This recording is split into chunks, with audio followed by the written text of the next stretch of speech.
When I first started this podcast and wanted to do this podcast, I mean, I have radio, television, I can talk to anybody several different ways. This podcast was important to me because I wanted to talk to guests with unique perspectives on what we're going through and people that have been shunned in academia, for example, people who I wouldn't otherwise, find myself talking to, or people who wouldn't have an outlet to share their amazing stories because of their political views. And to do it in a forum to where we could just sit and just have a conversation, because that doesn't happen anymore. Agreeing with me on political issues or anything else has never been a prerequisite. In fact, I want to hear different points of view. I want to be intellectually nimble and curious. I encourage you to do something dangerous once a week, something that scares you once a week. Have a conversation that you're not sure about. Listening is a lost art now, and it is absent in our culture, and it's sapping our unity. Listening is one of those things that my guest today has been cultivating on his own journey. This is an incredible story. College dropout, became brash, prodigious talent in the world of media and publicity. Huge success. He wrote a book in his early 20s on how to manipulate the media. He was really a fake news pioneer. And he hated it. In the aftermath of that book and his pulling back the curtain on the dark underbelly of American media, he did what most brash prodigies fail to do without tragedy, addiction, or failure forcing it on them. And that is self-reflection. He looked in the mirror and didn't like what he saw. There has to be more to life than this. But how is he going to turn that ship? It was already churning through deep, deep waters of lies. Answering that question has spurred him to remake his career in a way that invited a lot of skeptical criticism because of the way he first burst on the scene with his how-to book on media manipulation. Is he still playing the media manipulation game? Is he playing me like a fiddle? Well, I don't think so. Since that first book, Trust Me, I'm Lying, he has written 6 other New York Times bestsellers, including his latest book titled Stillness Is the Key. It sounds like, and you're going to have to meditate. It is not like that at all. It's been translated into 30 languages. 30. The Prince of Media Lies has morphed into a philosopher and an internationally known speaker in 30 different languages.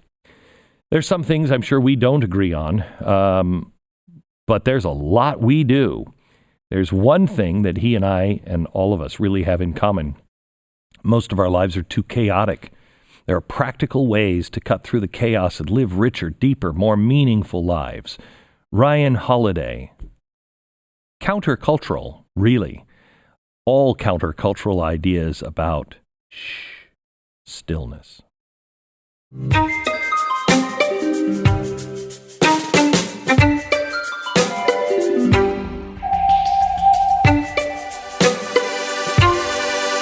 I hope you don't take this the wrong way. Uh-oh. But yeah, I know. It's never good when it starts that way. But in some ways, you remind me of me. That you went and you did something and you thought you were doing great and you're pioneering and you're doing it for maybe all the right reasons.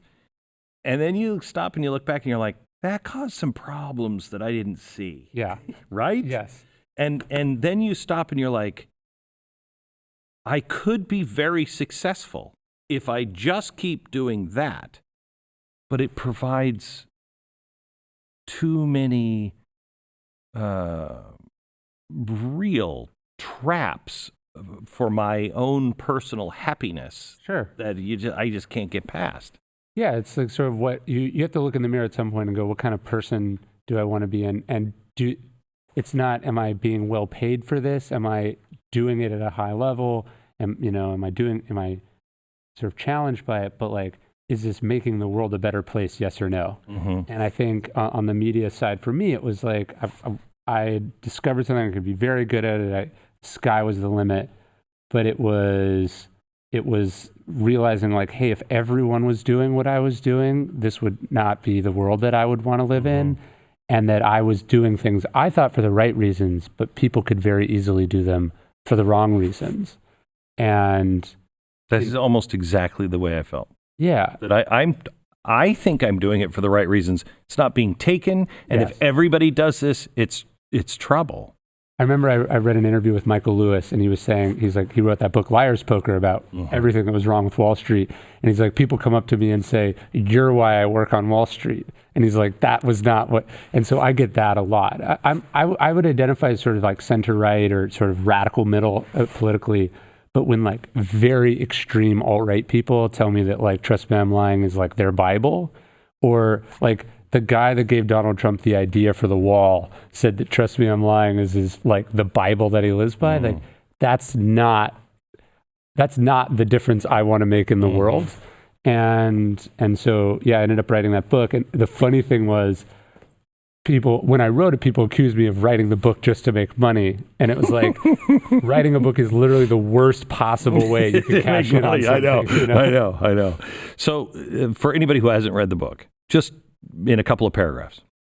It is like a sort of a whistleblower's account, or ripping back the curtain of how the sausage is made from our modern media system, of which I was a sort of a bad actor in, but also sort of, I think, someone who was sort of shown, like in the way I sort of like. Hang on, just a second. You weren't a bad actor in, I mean, you were working for an apparel company. Yes, sure. It's not like you were like, and then they'll all die. Yes, I wasn't spearheading Russia's election interference. But at the same time, like I sort of liken it to a computer hacker who is like hacking into things that they know they're not supposed to be doing, but then leaving signs afterwards that say you should fix this.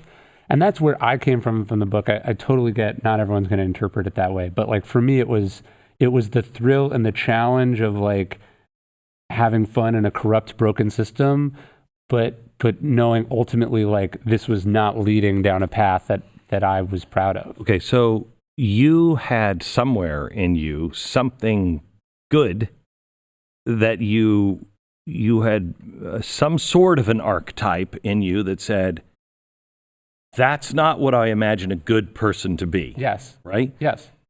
We're erasing almost all of those. There is no, we are destroying everything to the point to where we used to be able to point and say, Abraham Lincoln, Martin Luther King, Jesus, Moses, whoever it is. Yeah. I really don't care.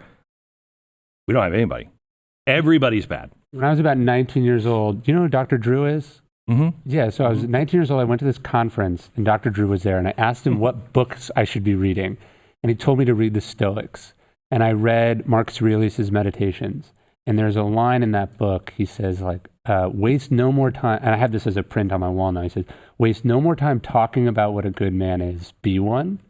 And I think that was a big part. It was like, I'm reading about this, I'm writing about this, I know this is true, but what am I is what I do professionally in line with that? And it wasn't. And I think, and this is something you hear the Stoics talk about, is exactly what you're saying about heroes. You have to have someone that you're comparing yourself to or against. Like Seneca says, he's like, without a ruler, you can't make crooked straight. And I think that's what these heroes should do for us. I think the problem is we now spend most of our time undermining heroes rather than lionizing the virtues that those heroes had. Partly because we made our heroes into gods. Sure. And we would not accept anything. I mean, let's just take America. I grew up in a family that, we have problems. America has problems, but it's generally a good place. But boy, is that screwed up. Yeah. You know what I mean? Sure. That's the way we should look at heroes. But even today, you'll have people who are like, America is the best place ever, and you don't like it. Yeah. And the opposite. It is the worst place on the planet. It's neither of those. It has moments of each. I think that's a big part of it. I also think academically, like, teachers used to think their job was to teach your students how to be good people. Now they believe their job is to teach them facts. So like, if you look at old school books, they had the story of George Washington and the cherry tree in that book, as if it was true. Obviously, it's not true. And obviously, I don't think they thought it was true. I think they were teaching it as a moral lesson. I remember in school not learning that story, but learning specifically that it was not true. Like, they went out of their way to go, hey, by the way, George Washington did not do this thing with the cherry tree. That's a lie. But which is fine as long as you go, but here is a real life story of someone who didn't tell a lie when it counted, right? Here is his book on virtues that he wrote when he was like 10. Yes. I mean, that's an incredible thing. It kills me, especially on George Washington, that however long ago, we came up with a lie to teach how honest he was. It's insane. It is. And then, people go, oh, but George Washington owned slaves. And that's one way to look at it. The other way is to look at it, of all the founders who almost all universally believed that slavery was bad, he's the only one that freed his slaves. And he was the only one that could, though, at least in Virginia. Jefferson couldn't. Well, we can't even... Yeah, no. We can't even get into the debate about hey, look, actually Virginia passed laws that made it so you had to provide for your slaves after you monumented them. So it was actually extraordinarily difficult to do it. Have you read the Chernow biography of Grant? No. The new one? It's really good. And what I loved about it was that he spends a whole bunch of time on Reconstruction. And I had always believed, and this is someone who'd studied the Civil War, that it was we won the Civil War, the North wins the Civil War, the motivations are somewhat conflicted, and then we just dropped the ball on Reconstruction, right? We just didn't actually care about black people, and we threw them to the wolves. What you read in that book is just how hard Grant and Sherman and all these Union veterans fought to solidify the gains of that victory, and how hot the Freedmen's Bureau and all the things, the prosecutions of the Klan and all so we tell the story. The story we tell kids is that we failed on civil rights. It's a black mark, a shame on this nation, and we're horrible hypocrites. When we should be saying, look, it was a narrow run thing. We almost got this right in the 1860s. And because we didn't get all the way there, it took us 100 years to get it right again. And that's why we have to keep fighting, and we have to believe that we're capable. Do you know what I mean? Those are fundamentally different narratives. I'll have to show you my first copy. We have a copy of the original draft of the Declaration of Independence, handwritten by Thomas Jefferson. Have you ever seen one? No. Okay. I mean, yes, in D.C. I've seen one, but yes. So we have the 1820 engraving of it. When Jefferson is writing about slavery, that's been taken out of the Declaration of Independence. When his handwriting changes, you can see how passionate he is. He's capitalizing words. It's crazy. Yeah. And we don't learn any of this stuff. We just tear it all down, say that it's all worthless. And I've gotten to the point where I look at, we hold these truths to be self-evident, that all men are created equal and endowed by a creator with certain inalienable rights, life, liberty, and the pursuit of happiness. And government is established by men to protect those rights. Beautiful. Can you think of a better dot on the horizon that you say, that's where we want to go? I can't. And we're throwing the baby with the bathwater. There's lots of stuff that we could change, but that wasn't, hey, we've done it. That's saying, this is our direction. For the first time in human history, we believe we should do this. And let's say that wasn't what they were doing. Lincoln reframes it that way in the 1860s because and Martin Luther King 100 years later reframes it that way.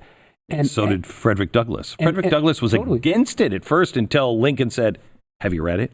And so the idea of deciding what are you going to Viktor Frankl had this line where he said, if you take things as they are, you make man worse. If you think about it as what we can be, you make men better. And I think we've decided to tell a very depressing, a very dark, a very resigned narrative about America, about the human race, instead of one where we are calling to our capacities to be better, when we're pushing the mark of where we can go. Instead, we've decided that we're all terrible, totally irredeemable. Everyone's a hypocrite. And what I think this has left us in is this sort of nihilism that is the modern world, where nothing matters, nothing can be accomplished, nothing is improved, and we all suck. It's Nietzsche when he said it wasn't a celebratory phrase when he said God is dead. He was challenging. So man's going to need a God. Yeah. What are you going to replace it with? And if you don't replace it, you're doomed. Yeah, he doesn't say, he says God is dead and we have killed him. Like that's a problem. And what do you replace it with? And I think, as someone who writes about the Stoics, like every couple of months, the New York Times or Washington Post or one of these newspapers will do a trend piece about how the popularity of Stoicism is, about, it's like, why are people in Silicon Valley obsessed with suffering? Why are we using this philosophy of the ancient world where they used to, tolerate?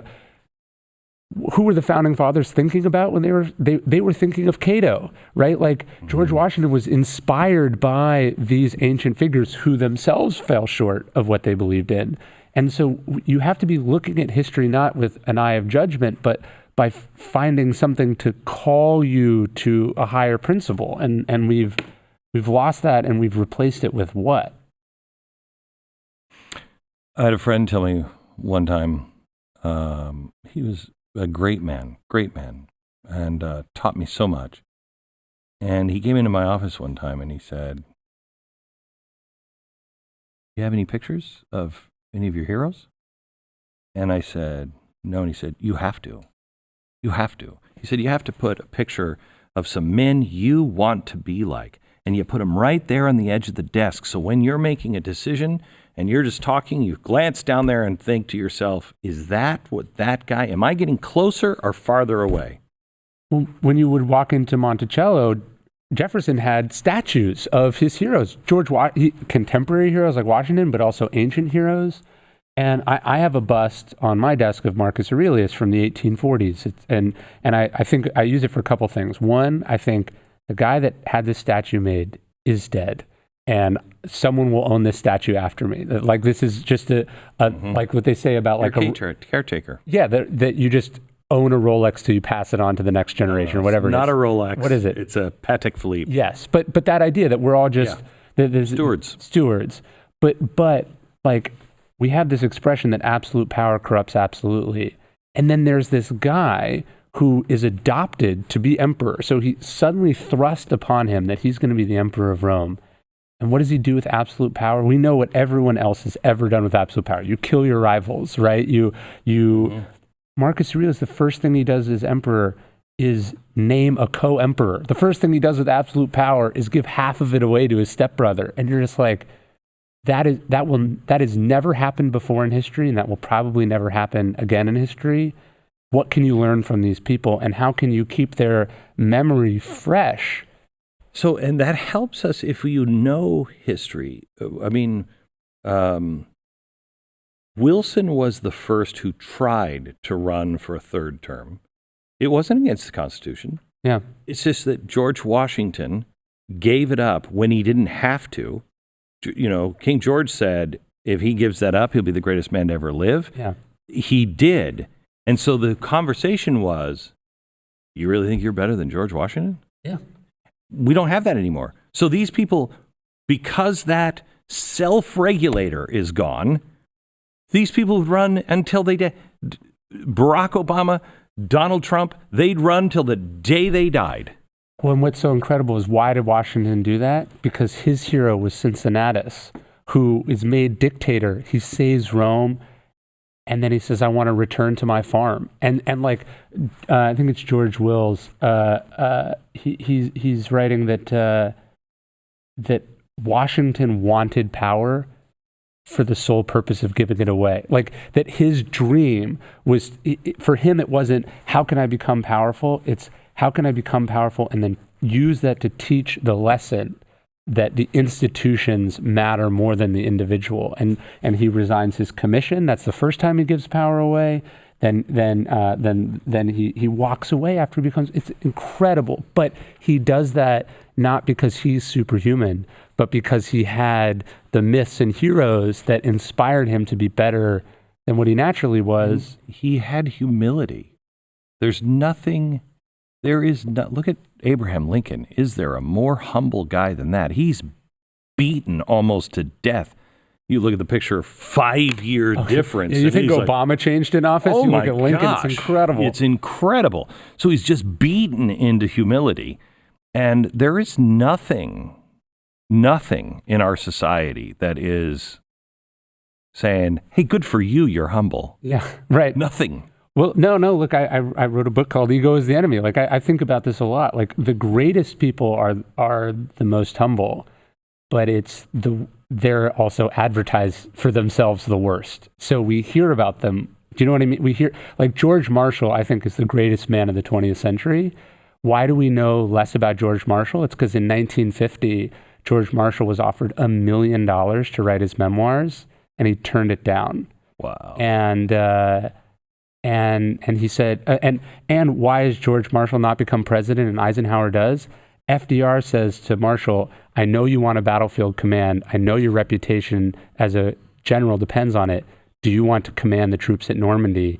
And he says, I want you to pick who you think will help you do your job best. And it goes to his subordinate, Eisenhower. Marshall has to write out, this is one of the greatest, most remarkable moments in American history. So FDR offers the job to Marshall. He turns it down. He says, okay, I'm giving it to Eisenhower. Please write out, here's the orders. He has to write out the orders to his protege, giving him the job that gives Eisenhower the presidency, the most important invasion in history. And after he finishes the orders, he writes, and you can see this, he writes, Dear Ike, I thought you might want this memento for your records. Congratulations. And so all he's thinking about is the country and the mission, and not about other people. And then so you go, oh, but doesn't this help him? Doesn't this hurt his career? Mm-hmm. When Marshall goes, when you have a reputation like that, when Marshall goes in front of Congress and says, hey, I need hundreds of millions of dollars for this thing called the Manhattan Project, and I can't tell you what it's for, and you'll have no visibility into it, they say, sure. Right? Like, when you have that reputation, you can actually accomplish incredible things. But it's interesting to me, because I didn't know that story about Marshall. It's interesting to me that Ike was similar in many ways. I mean, the one of the more powerful letters in history I've ever read is, this is my fault. I did it wrong. Blame no one else. Yes. That he wrote before the Battle of Normandy is saying, in case it goes horribly, just release this, where he takes 100% of the blame. And he kept this poem in his wallet that said, like, take your hand, put it in a bucket of water. Now remove your hand from the bucket of water. That's how important you are. So, something like he would meditate actively on how insignificant he was. Meanwhile, he's heading the largest army ever in history. And you need that balance. Otherwise, you become like MacArthur, and eventually you spin off the planet, right? Mm-hmm. And you make catastrophic mistakes. And again, this is what the study of history reminds you of. Hopefully, none of us are ever leading an army that large, but we are leading companies, or you're a parent. Like these are timeless forces that have led humans astray forever. And this is what the smart philosophers and leaders have always been struggling with. And you know, I think Mattis is a deep admirer of Marshall, and I think he struggled with, do I write my memoirs or not? He decides to write them. I think the remarkable thing about Mattis's memoirs is not only does he not mention Trump one time, but there's a scene in the memoirs where he talks about, I think it's in the second Gulf War, he has to fire a commander who was good but not aggressive enough. And this had been like an international incident, because he fired, like, as we're winning the war, I forget who it was, but he basically cashiers this commander. All these years later, he's writing about it in his memoir. He refuses to name the guy because he doesn't want to add to the guy's embarrassment. He already did it, but he has the dignity and self-control and the principle to say, like, here's the kind of person that I'm going to be And I just love that kind of a code. So it is the code that built us. It is, I own a ranch way up in the mountains in the West. And it's a farming community and contracts for anything. Yeah. Hey, can I run my cattle on your land and I'll pay you this at the end of the year? Yeah. Sure. Done. Right. That code is who we used to be. You didn't break your word. You were a man of integrity. Not all of it, but at least that was the thing that, again, we pointed to and said, you want to be that man. Yeah. Okay. Is this going to come back into fashion? Because to me, our suicide rate is going up because we don't have that. There's nothing to strive to be that will actually mean something. There's nothing better than somebody saying, "You're a good man. Thank you for that." Or you just doing something and nobody knows, but you feel good. Yeah. That's what feeds us and keeps us up. No, and that's the glue that keeps the society together. I think the Constitution and the Bill of Rights were designed to give us all these freedoms. The idea was not that you were free to do whatever you want. It's that the government wasn't going to tell you to do these things. Right. But that there had to be some sort of personal or religious or spiritual code Correct. that governed your behavior. We've gotten rid of all that. We've gotten rid of our heroes. Yes. We've gotten rid of our churches. We've gotten rid of what else held us into place? Just our common bands as a community. It's all gone. Well, I think, like, I'm not a religious person. I think I used to be an atheist. I identify now as agnostic in that I don't know. But like, if you start talking to someone about the cardinal virtues, sort of courage, justice, wisdom, and temperance, they hear cardinal and they think, oh, that's like a religious cardinal. They think that's and cardinal. C.S. Lewis talks about this. Cardos is hinge. These are the pivotal virtues of society, of the Western world.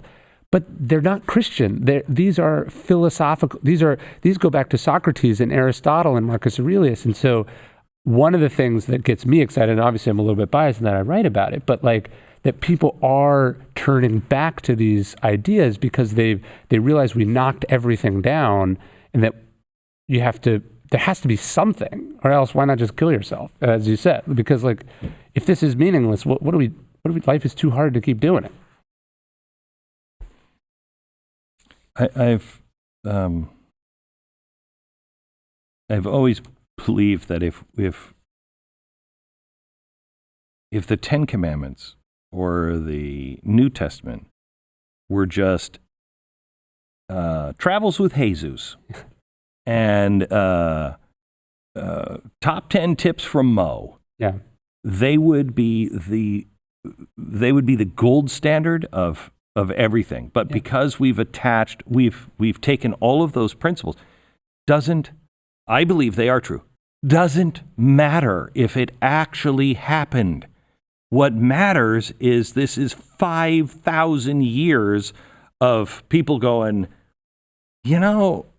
this really repeats itself. Yeah. You know what I mean? You're just learning how it repeats itself. Well, I think what's remarkable, I talk about this every Christmas to people, Jesus and Seneca were born in the same year, and they walked the same Roman Empire at the same time, saying a lot of the same things. Jesus is obviously saying, I am Son of Man, I am the Son of God, and that there's a religious justification for what he's talking about. But it's not as if he was the only person saying this. Like, St. Paul is debating and talking with the Stoics and the Cynics, and that, like, philosophy was the civic. This was where we were discussing. Like, in some senses, it's almost like religion, Christianity was too successful. It ate everything, and so that, and rightfully so, they sort of absorbed a lot of the tenets of these ancient schools.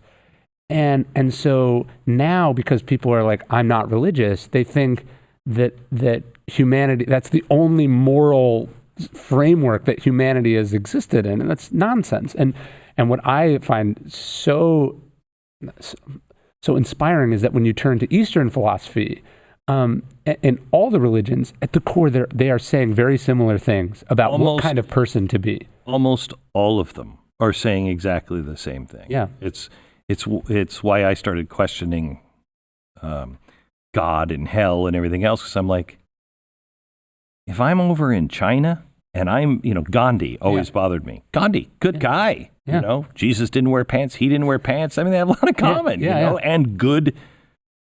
But Gandhi knew Jesus. He said, I like this Jesus guy, I just don't like his followers. Yeah. Okay. Is he in hell? That didn't make any sense to me. Yeah. God is speaking a language, if there be a God, I happen to believe there is, but there is something that is a pulsar that is saying truth, truth, truth. And it's global. It's universal. There are certain things that make us better people, make us a safer people, a safer civilization, a happier people. Yeah. I think about it, it's ironic you would think about it in terms of evolution, but like apes and chimps both have, pandas and chimps both have thumbs. Bats and birds, they both fly. They evolutionarily, they have a common ancestor, but it's not like they're both descendant from the same thing, right? These are independently, these animals evolved very similar strategies for surviving.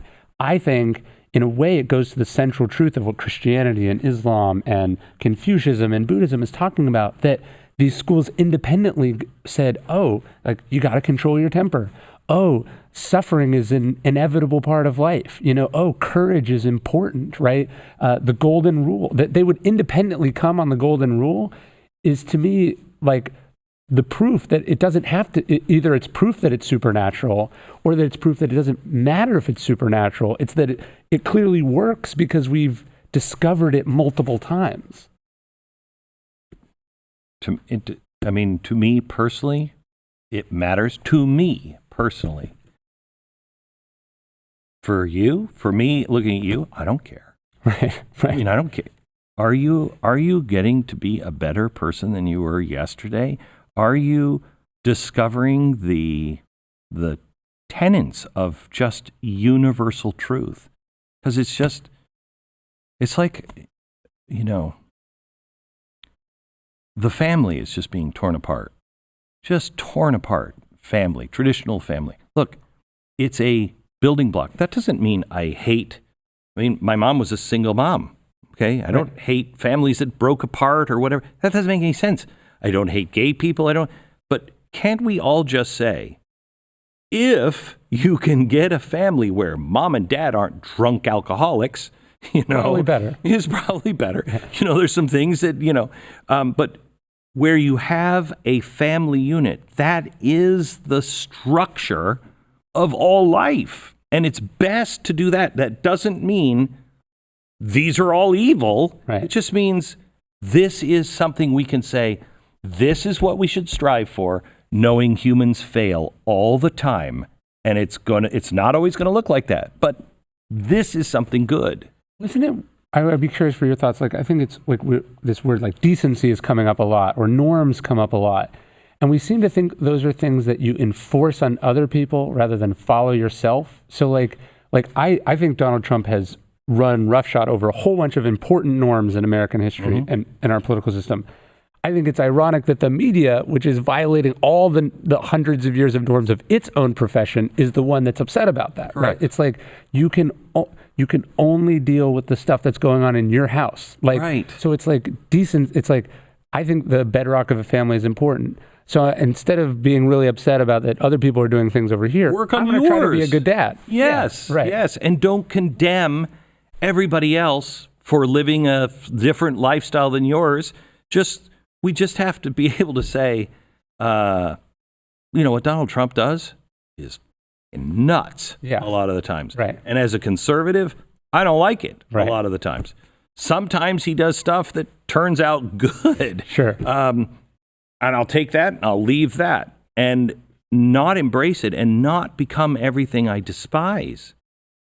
Yeah, but and I think the politics becoming kind of a team sport has There's no nuance. And that has eliminated the idea of like, oh, these are the things I believe. I that's what I think about Trump, where it's like, I don't care whether I agree with his policies or not. Like, would you let your daughter work for him? Would you want him to be in charge of your retirement money? Like so I don't care whether I agree with the policies or not. I agree with the previous conservative position that character and temperament and, like personal behavior matters more than politics. So now, how do you get there when there is no one of character? I mean, I don't agree with his policies. I don't like him all that much. He doesn't like me either, and I'm fine with that. Mitt Romney. I think he was a fundamentally good, decent man. Yes. He was made into the devil. Right. And Americans on both sides were like, yeah, and he's a Mormon, so I'm not sure. You know what I mean? Yeah. He was a good, decent man that you might disagree with, but he was a good man. He's somebody I would let my daughter go to their house. Right. Sure. He would watch my money. Yeah. All of it. I mean, I think McCain, I think liberals are going to have to look themselves in the mirror about this. Is like, look at the quality of people that we have turned into monsters over the last 10, 20 years.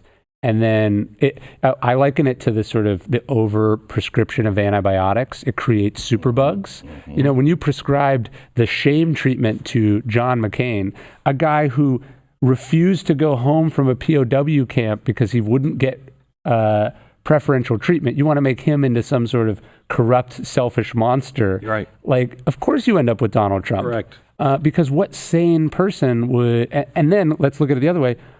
Obama was one of the most dignified, self-controlled, sort of modeling good behavior presidents that we've ever had. I mean, like, as far as like not bad, like almost every one of the presidents we've ever had has been at the core probably a bad person. Unfortunately, like a lot of them were bad people. I think George Bush was a good man. Yeah, I'm just saying, like on the Oz, a lot of them were not good people. Yeah.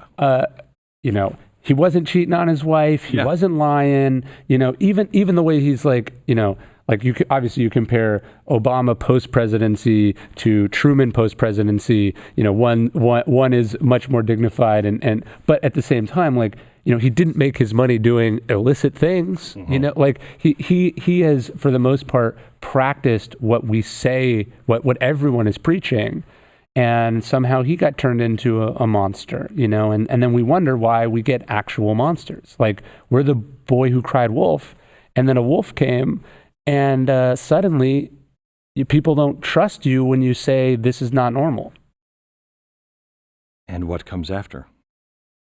I don't know how it can get, like, it's either going to get a lot worse. I used to say that.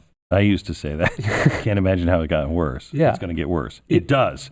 Yeah, I started saying that in 2004. It can either get like history book bad, or this is a rock bottom moment where it can get better. I mean, I think it's one of the... Do you think America is even sensing a rock bottom coming?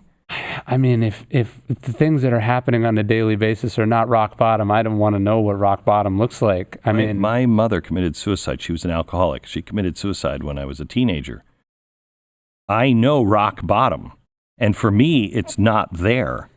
And thinking as an alcoholic myself and somebody who has been around suicide, I'm scared to death of America's rock bottom. Yeah. Because I don't... At some point, you're like, okay, there's an exit we just went by. There's an exit we went by. Hey, here's one. And we keep passing them, and the bridge is out. Yeah. I mean, one of the things I take from history is, earlier this year, I reread, like, Ford's post-presidential memoirs. And you're just like, oh, history is just the same thing happening over and over again. Do you know what I mean? And that it's always seemed like it was coming apart at the seams. Except... there was the underlying belief that tomorrow would be better, the underlying belief that there are good people and heroes, and a uniting force of e pluribus unum. We're here for the idea that all men are created equal. Even though we don't ever get there, we still have this fundamental belief. Martin Luther King challenged us to live up to that.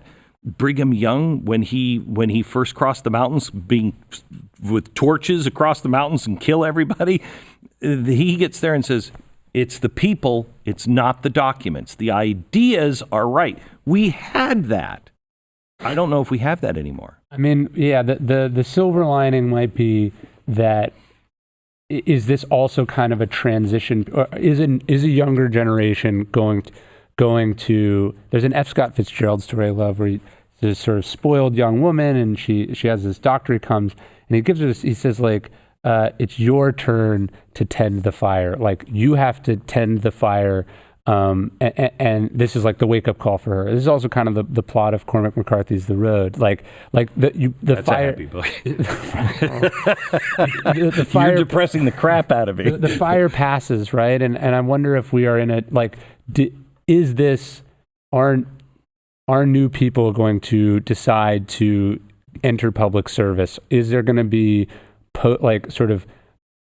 can this create less partisan mayors and city councils? And, are we? It could. It could. I hope it could. Yeah, I hope it could. I know it could. Yeah. Whether it will or not, because you have to have somebody has to be laying some cornerstones. And I don't see them. When you look at, Louis C.K., I love the song, All My Heroes Are on TV for the Wrong Reason. I love that. Yeah. Okay, disgusting, whatever. But does he ever get a chance to go, okay, that was wrong. I got it. I've learned. And welcome back. There is the cornerstone of forgiveness. Totally. Is gone. So if we don't have somebody relaying cornerstones, how does this new generation? Well, I think who's the congresswoman from California? She ran after the 2016 election. She's the bright young Democratic face of change, and then she's like in a 3-way relationship with a campaign manager, and then is forced to resign, and then is like, oh, I'm the victim here, right? It's like, so I think the problem is, even the people who are coming to save us, are horrendous hypocrites. Well, that's what happened to the Tea Party. Yeah. The Tea Party actually believed in a few things, and then they elected those people, and then they all turned into the same monsters, and they were like, right. Well, that was a waste of time. Yes. Yeah. And I don't know. It's but I think what I try to do is zoom way out. I think one of the other, we were talking about this on your show, it's like I think people consume way too much news. Like we are watching information in real time when we should be zooming out and turning to books and history and studying human nature and psychology and biographies. And so it's like, so I do that. Yeah. And I watch too much news. And it doesn't make it better for me because I keep closing the book going, okay, that didn't end well. Let's try this one. I mean, it did end well in that we're here. You know what I mean? Like, it will end well in the end. Life goes on. Men are meant to be free. And, it might take us a couple of generations. If it's lost, it might be very, very dark for a couple of generations. Yeah. But we will... the people, the Chinese people, the Christians in China are actually praying for the United States to be brought down. And I was talking to some of these people that have been rescued, and I'm like, what? Could you stop that? Yeah. And they we said, need all the help we can get. Yeah, they said, if you're not humbled, you will not remember who you are, and you will not be able to help. You have to remember who you are. I keep this, maybe you like this, I'll give it to you. I keep this coin in my pocket.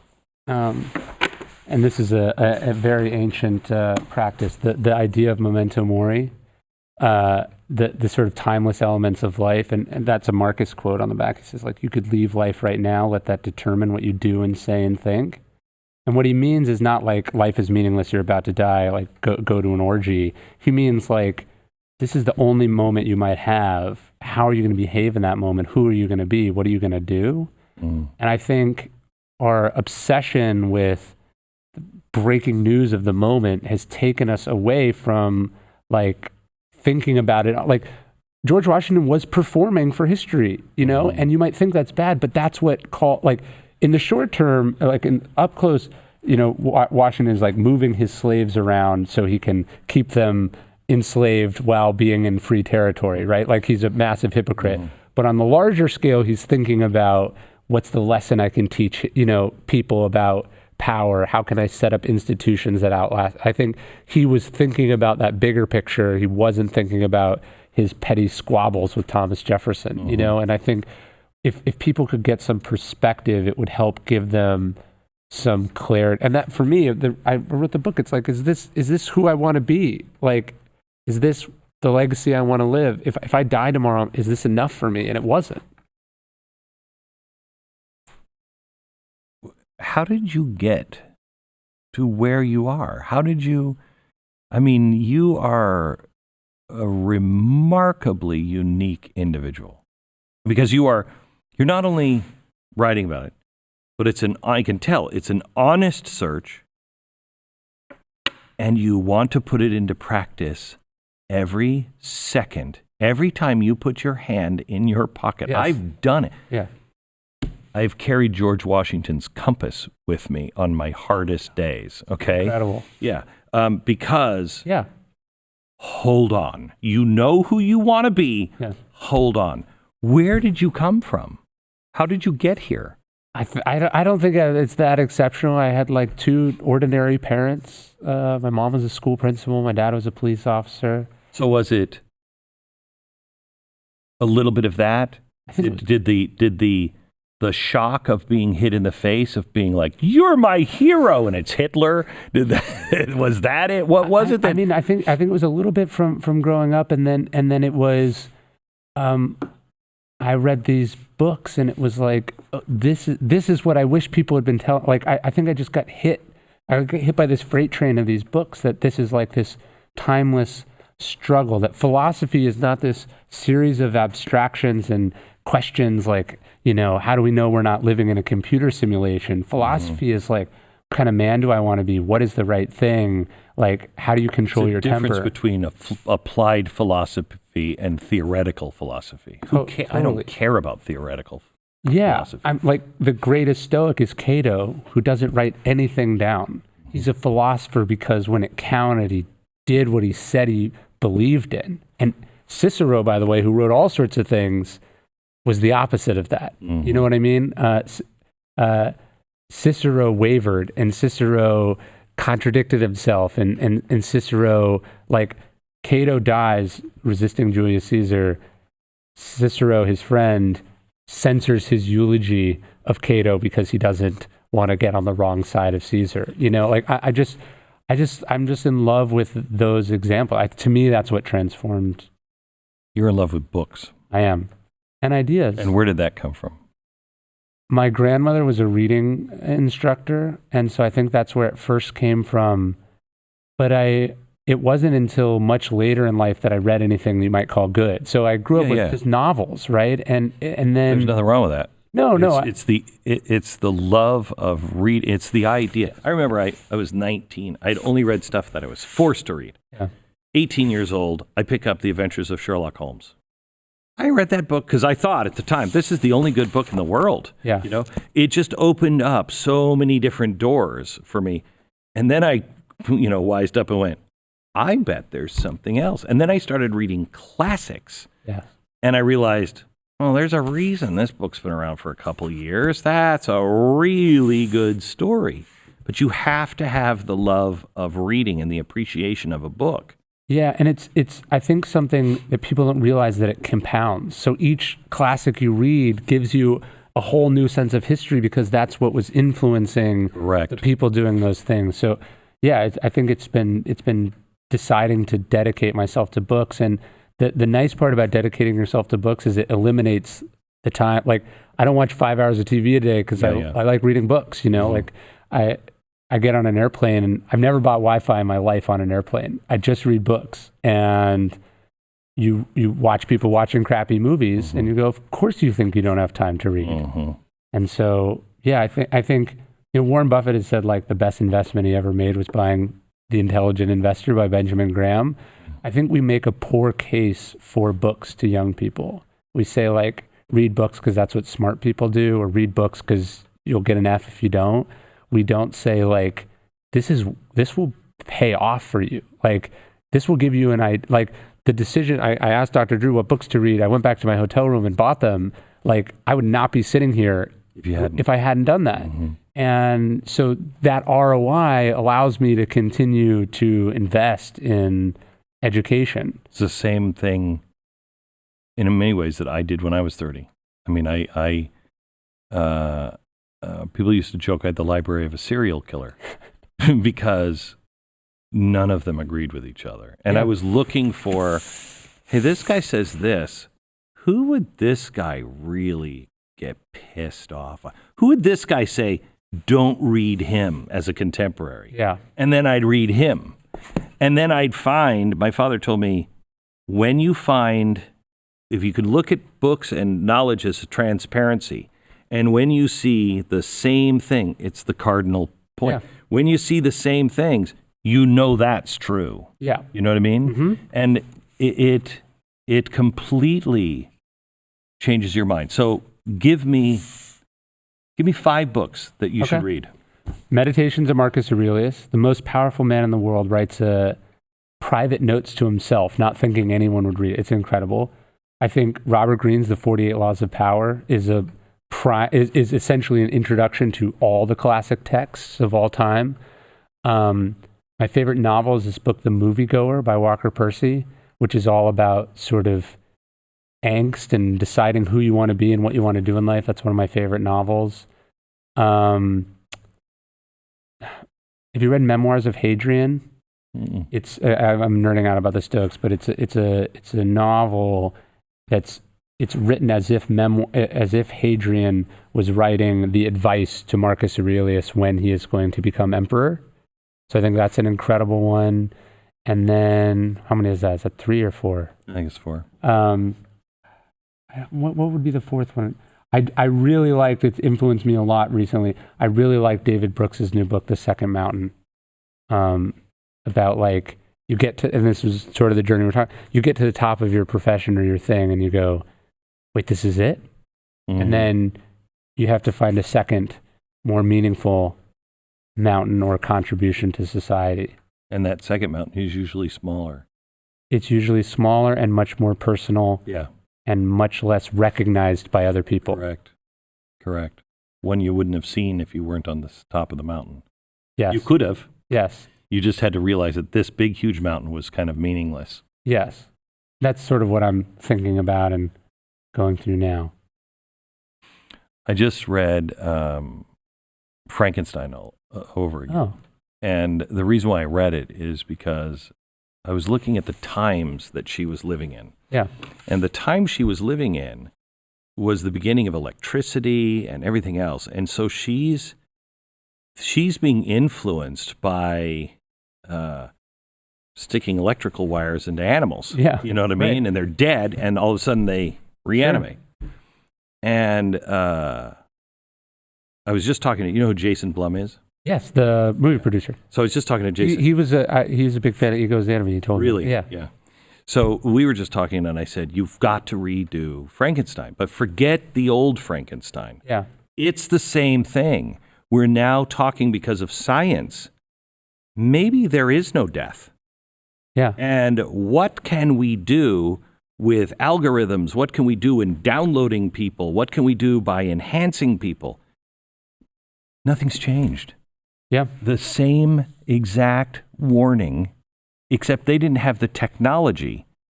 And we're coming to the party this time, like they did, saying we do have the technology, or we will. Right.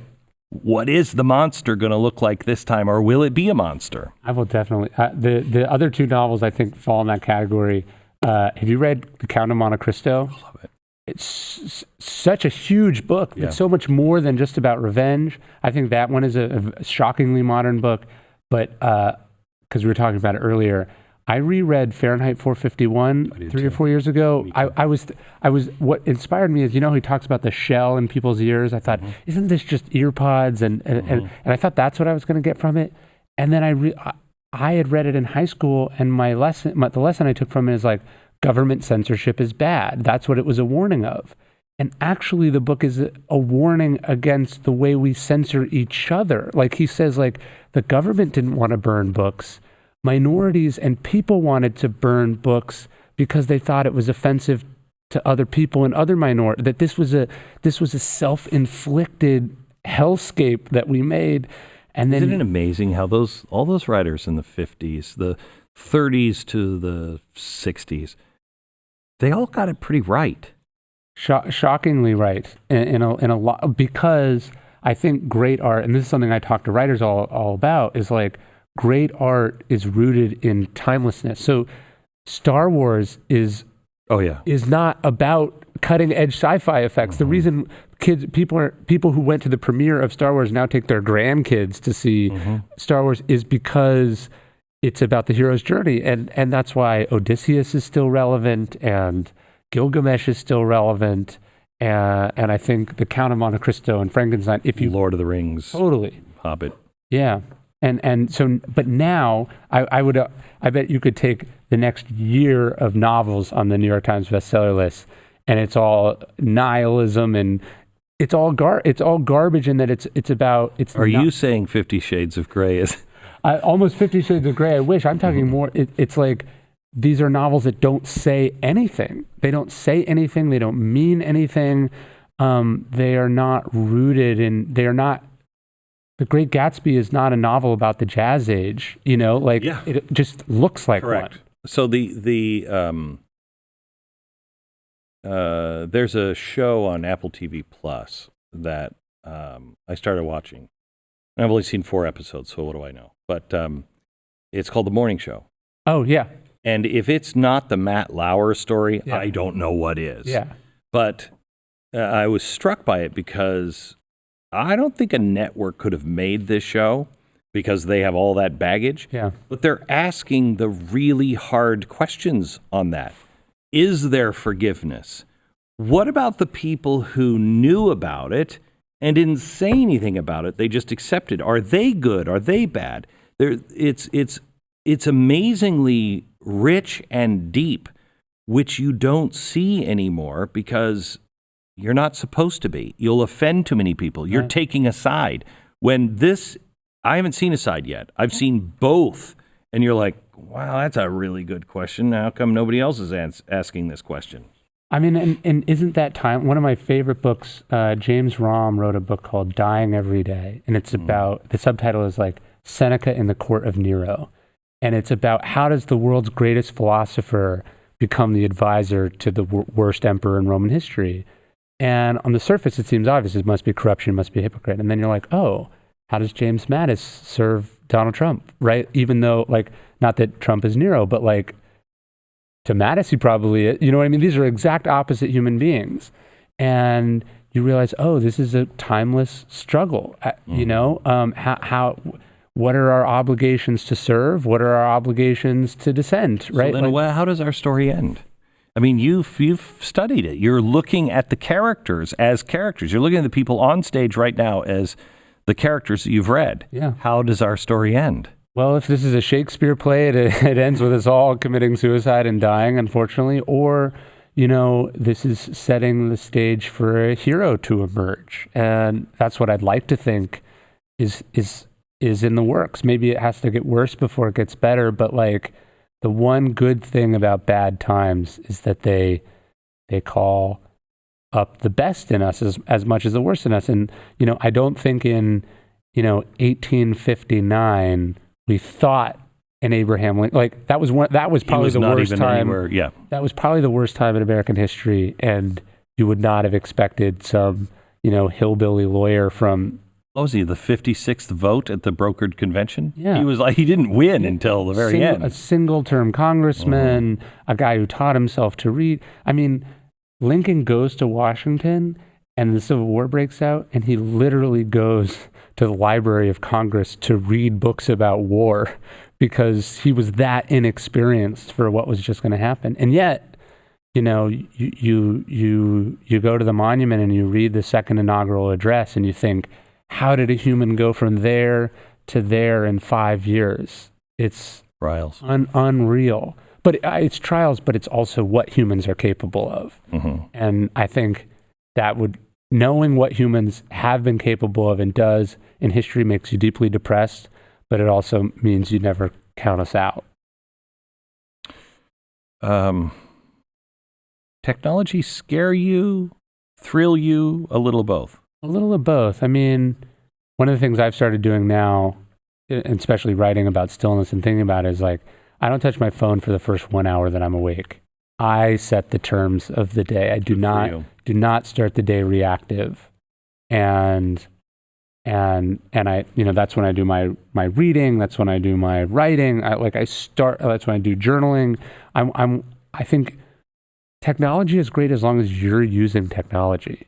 Like, it's fire. Yeah.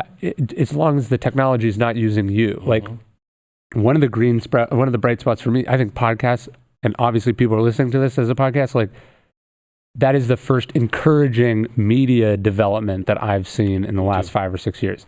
It's long form. It's antiviral.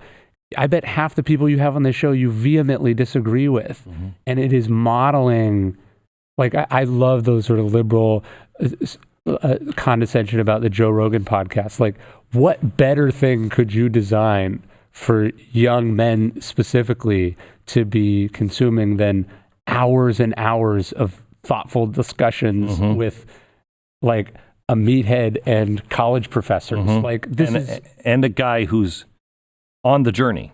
Yeah. Yeah. Like, again, that's always my thing with stoicism. People are like, oh, this is ridiculous. What would you rather engineers in Silicon Valley be reading? Do you know what I mean? Like, mm-hmm. like, this is like, or the thing that I love Jordan Peterson. I've gotten to meet him a couple times. It's like,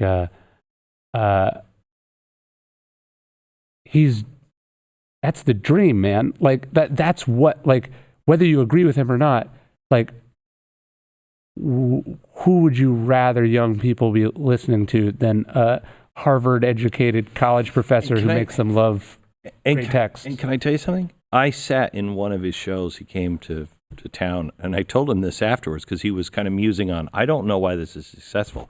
And I'm sitting in the audience, and I wanted to shout at him. I do. I watched this audience, and a lot of meatheads in the audience, a lot of people who have never thought about anything about what he's talking about. Right. But he was up there going, you're smart. You can figure it out. You have to apply yourself. You can make it. Yes. You know what I mean? He was saying things that were empowering to people that made them sit and listen and want to learn more, want to open up their minds. I said to him, I said, I got to tell you, man, you lost me at least 4 times. Or my son looked at me and he said, what are you talking about? I'm like, I have no idea. Okay. He's shaking the trees, but he's empowering people because he's telling them the truth. You are not stuck where you think you are.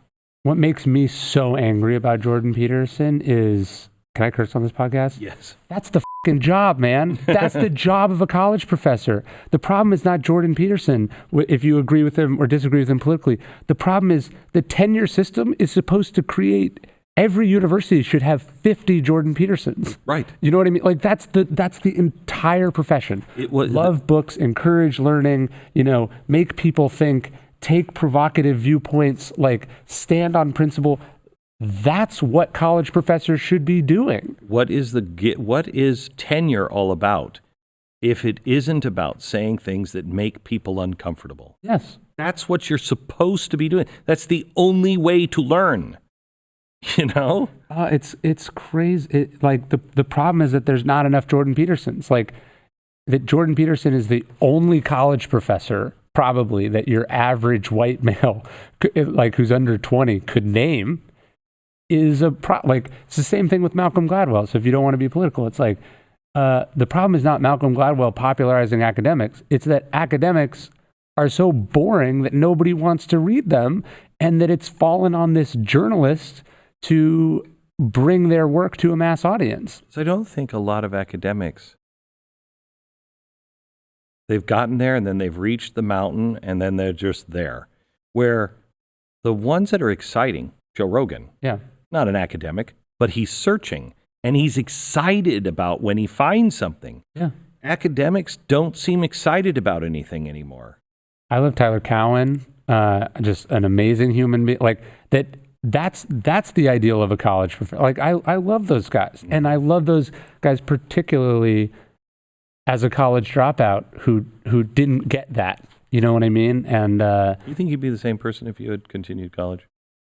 Yeah, I don't think it would have changed me that much, but it did help make the distinction for me, that Twain quote about schooling versus education. It was like, oh, college is school. Education can happen at school, but it's better if it happens wherever you are. Mm-hmm. So I think it might have changed me in some ways. Maybe I would have had a better base of knowledge in other ways, but I think... In some ways, maybe you explore an awful lot. So yeah, I mean, I think that's almost like me compensating for it. So I think that it was a net positive. The problem with school is, I think school done right should open up doors. Yeah, you should leave there thinking, I'm a dummy. I've learned all this stuff, and there is so much out there. I'm a dummy. Instead, you walk out going, I'm the smartest man to ever live. Yeah, I think it's John Wheeler, the physicist. He invented the hydrogen bomb. He says, as your island of knowledge grows, so does the shoreline of ignorance. That's what they should print on your degree, but it's not. Did you ever talk to him? John Wheeler? Yeah. No, I don't. No. Yeah, so I talked to him really years and years and years ago. Wow. He was one of the more frightening people I've ever met. Why? Because he was so bummed. Oh, sorry, not the hydrogen bomb. Okay. Sorry, I'm thinking neutron bomb. Okay. He was so bummed that the neutron bomb hadn't been used. He was like, this is the best. It doesn't blow up buildings. It just kills people. And, and you're like, yeah, but they die a horrible, horrible death over several hours. He's like, yeah, but the army gives up immediately. I don't know how you feel about this. I think this is why we have checks and balances in our... Yeah. Good for you for inventing now. Move over. Yeah. So tell me, because we are not a society that is still. No. I knew when I was sober, not drinking, when I was sober, when I found myself turning off the radio in the car and driving and just thinking. You know what I mean? Totally. Yeah. Totally.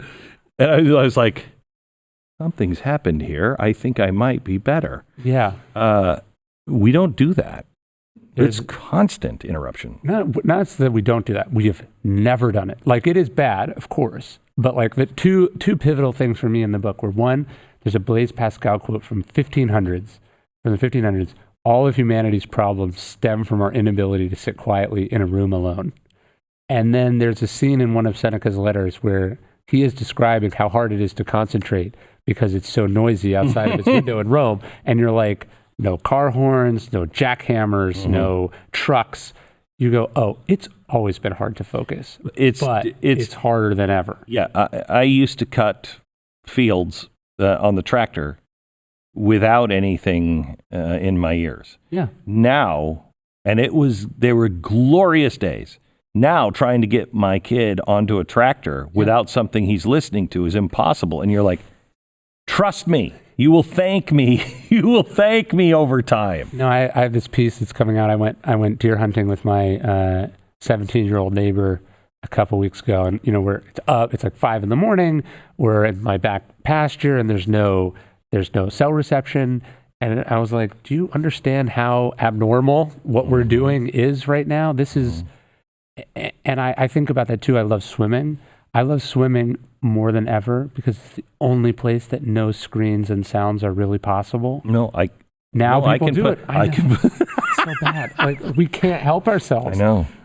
It's like, oh, how can I take my cell phone and check it while I'm swimming? Like, people are doing that. But I think seeking out activities that cultivate solitude. The first thing I do every morning is I wake up. I don't use my phone as an alarm clock, and I take my son. We go for a walk, and we walk outside. We watch the sun come up, and that experience sets me up to be creative and clear-headed and not jerked around and not, it sets up my whole day. But people wake up and the TV they fell asleep watching is still on. And then they go to the office where there's a TV running, and then they're getting their bzzz, their phone is telling them this and that, and they go from meeting to meeting, and then they wonder why they make bad decisions or they don't think big picture, and they wonder why we wonder why people can't see what's obviously happening, whether it's with Trump or anything. It's because they're so up close to it, they can't, there's no room for reflection or perspective or any of that. I think it's why successful people are always the first by hours, usually. Totally. At work, in the office. All about the morning. Yeah. When I was in New York, I had this great office. One window looked at the Empire State Building, the other one looked at the Chrysler Building. And I would come in early before anybody, and I'd watch the sunrise. Yeah. And I would sit there for a few minutes, and I would just watch how the light was bouncing off of one of those buildings, and it centers you.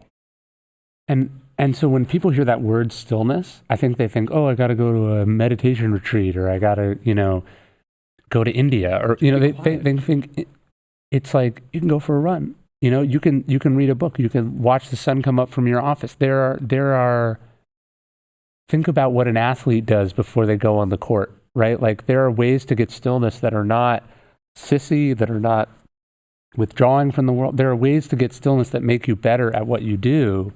And in fact, if you're not doing it, you're not going to be good at what you do. Mm-hmm. And to me, like, one of the things that motivated the book was, it was real. Like, I was like, what are the best, I bet when you think of some of the best moments of your life, they are moments like I bet you think very fondly, even now, of those moments when you watched the sun come up. Probably more than some of the biggest accomplishments in your life. And so it's like, if those are the special moments, or those are the best moments, why am I content to just let them happen randomly? Shouldn't I be cultivating? One of the reasons I live in Texas, and I live out in the country a little bit, is so I can build my life around those moments. Mm-hmm. It's funny you say this. I forgot that I did an event in Washington, D.C. about 10 years ago. 500,000 people there. What I think of when I think of that are two things. One, going down the night before, where it's still pretty quiet and the sun was setting, and I just talked to a few people. And then the next morning I got up and I sat with my children in the steps of the Lincoln Memorial, and we watched the sunrise. I've done that many times. Yeah, and it's not the screaming crowd. It's not that moment of that. Right. It was those personal quiet moments. Yeah. Interesting. Yeah. I think that's what that monument is there for. It is. That monument's not there for you to take a bunch of photos at 2 p.m. as part of a tour group. I think it's there to catch the sun coming up and to see yourself reflected in that wading pool. And, I was 18 years old and I was working in Washington, and this is when they would hose it down like once a week. I don't think they hosed it down since Reagan now. But I would go early in the morning before the sun was up. And I would just sit on the steps, and I would, talk to the guy who was hosing it down when he was hosing it down, or just nothing, and just sit there. And there's something, and I think maybe part of my life was set.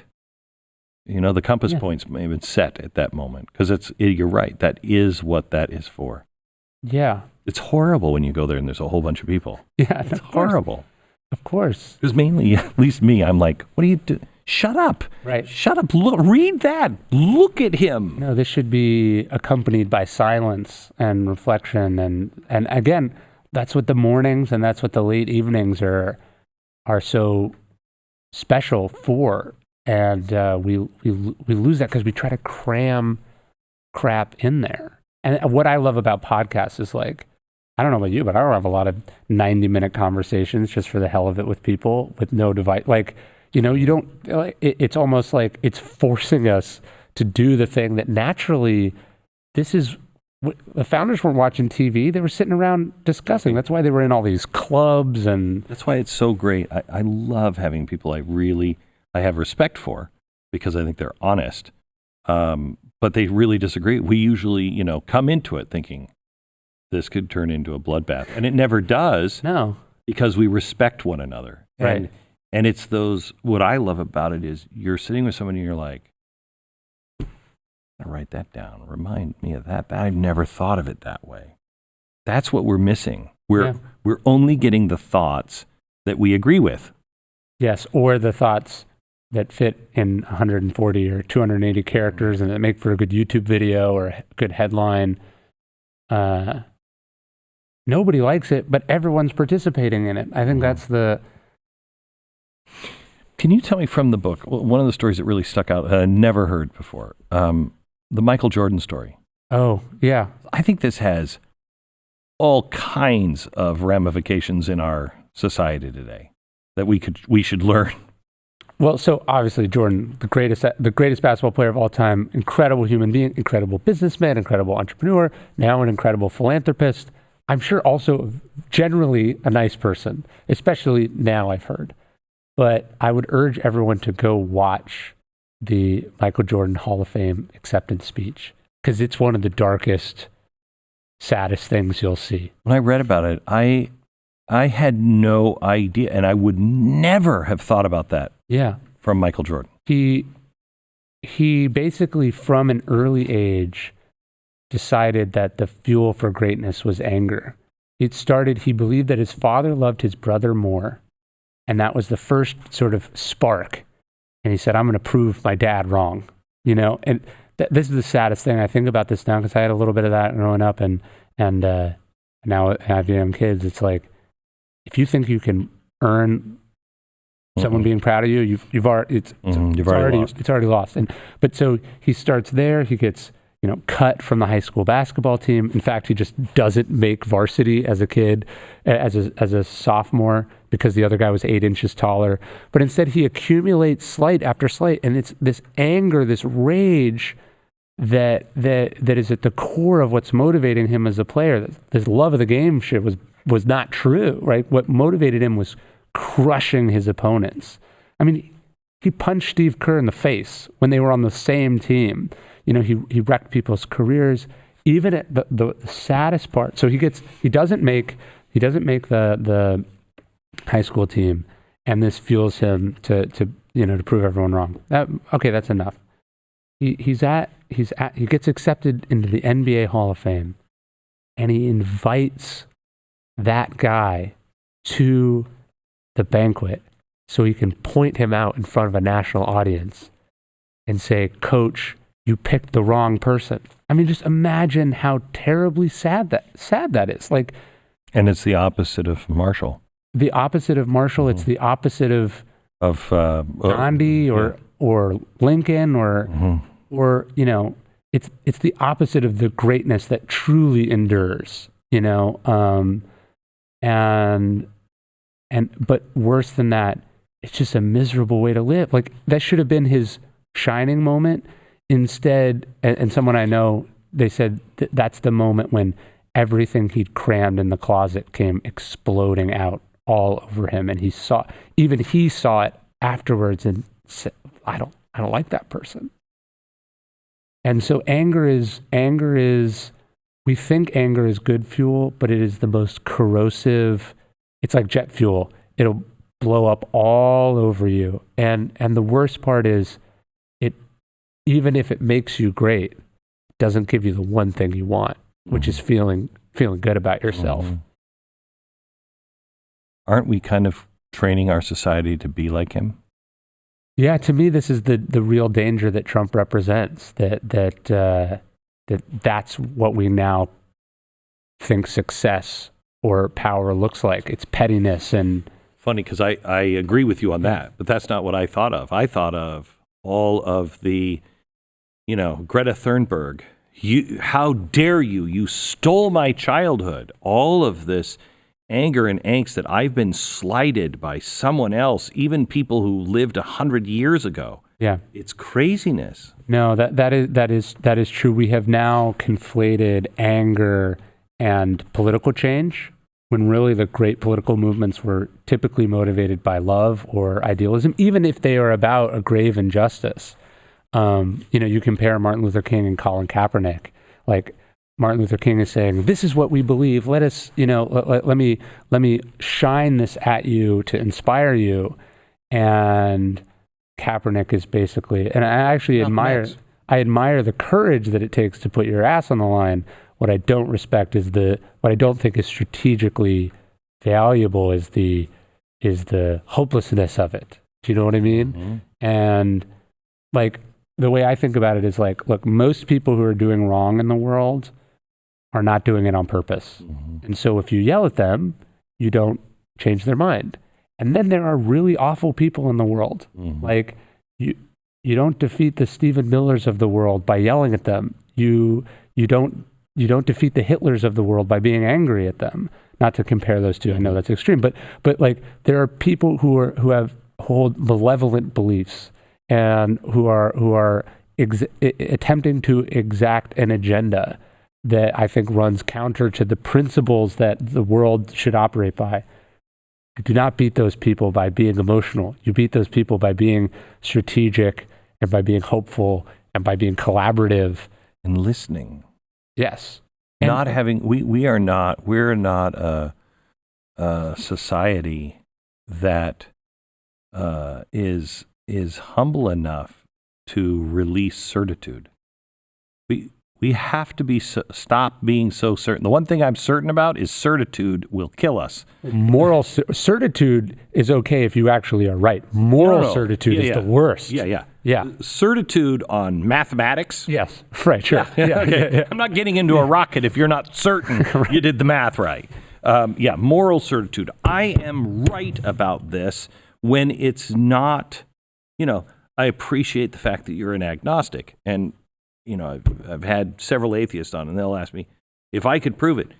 If you could prove that God didn't exist, I'd be a moron. Okay, I'd be a moron. Sure. And if I could prove to you that God did exist, you'd be a moron. Right. If we're honestly looking, I don't know. I really don't know. It's not provable. Yeah. Okay. And the moral certitude is what is killing us. Because we're dummies. We have it's not like we're the scientists that were, working on the Manhattan Project and going, no, that's right. No, I'm right on that. We're not that. We're uneducated boobs that are just emotional going, it's your side. And how quickly moral certitude seems to descend into total moral hypocrisy, right? Like the guy prosecuting Harvey Weinstein is like into kinky violent sex, like it's like the media that attacks Kavanaugh, is colleagues with Matt Lauer. Like it's so complicated, right? And but it's not. It's only complicated because we want to win. That was the one thing about Donald Trump that I bothered. You're going to be sick of winning. I'm already sick of winning. Okay. I just want to do the right thing. Well, that's the Jordan thing. Like, people laughed at that. And it's like, if sometimes you look at some of those winners and you realize they are sick of winning because it sucks. Like when you look at Jordan at that Hall of Fame speech, you're not like, I want to be that guy. I talk to people. It's like, you have to live in Donald Trump's head. What's that like? That's what, I don't want to be alone in the White House, my wife not wanting to be in the same room with me. My only friend is Sean Hannity, and we text each other at 3 a.m. That's not healthy, that's not healthy. And so that there are a lot of people who are tired of winning, there are a lot of rich, you don't want to end up like the end of There Will Be Blood, and that's where it goes, I think, a lot of times. And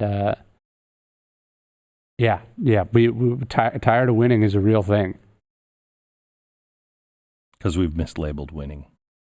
Yes, and that's why I like the second mountain so much. Oh, winning is not how much you accumulate. And the Stoics talk about this so much too. It's not what you accumulate, it's what you do.